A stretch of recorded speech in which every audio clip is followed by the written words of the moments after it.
It's a historical building, important to Detroit and the automotive industry in America as the first home of the Ford Motor Company. The Ford Piquette Avenue plant is being preserved and renovated, and it is open to the public, but very few have seen the history inside these walls. Ford automobiles were so popular. Gerald Mitchell is president of the nonprofit organization that is preserving this landmark. It's one of the most important buildings in the history of technology in the entire world, and that's because primarily it's the birthplace of the Model T. The Model T, the car that put America on wheels. This restored Model T was actually produced at the plant, and it's on display here.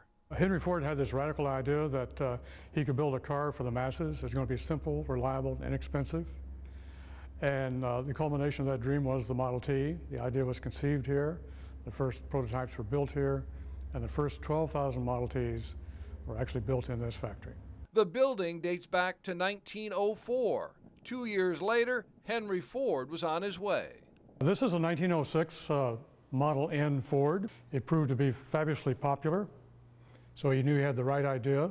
Demand was so great on these cars that they had to stop taking orders from time to time. Studebaker bought the building when Ford's subsequent success with the Model T forced it to build a larger factory.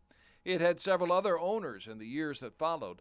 The nonprofit purchased the building in 2000. The Ford Piquette plant is the only early automobile factory open to the public. And what visitors will see is an original turn-of-the-century automobile factory in an amazing state of preservation. It's actually very little changed from when the time Henry Ford and the Ford Motor Company was here. Henry Ford's second-floor office was removed sometime after the company moved out. It's being restored now thanks to a grant from the America's Scenic Byways program. It's a relatively small, modest office, and we don't think Mr. Ford really spent too much time in his office because he was too busy out on the floor supervising and innovating. The restored office is on schedule and should be ready for public viewing in the fall. Tours of the building are available 5 days a week. And what you will see here are fine examples of early Ford automobiles built in the plant, and also competition cars built around the neighborhood here in Detroit. It's a great success story because we have preserved the building from being possibly razed, turned it into a viable museum. It's now a National Historic Landmark. It's a center of autocentric activity.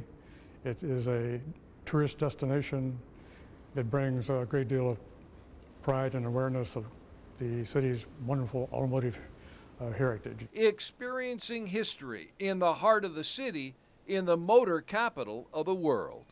Dave Llewellyn, 7 Action News.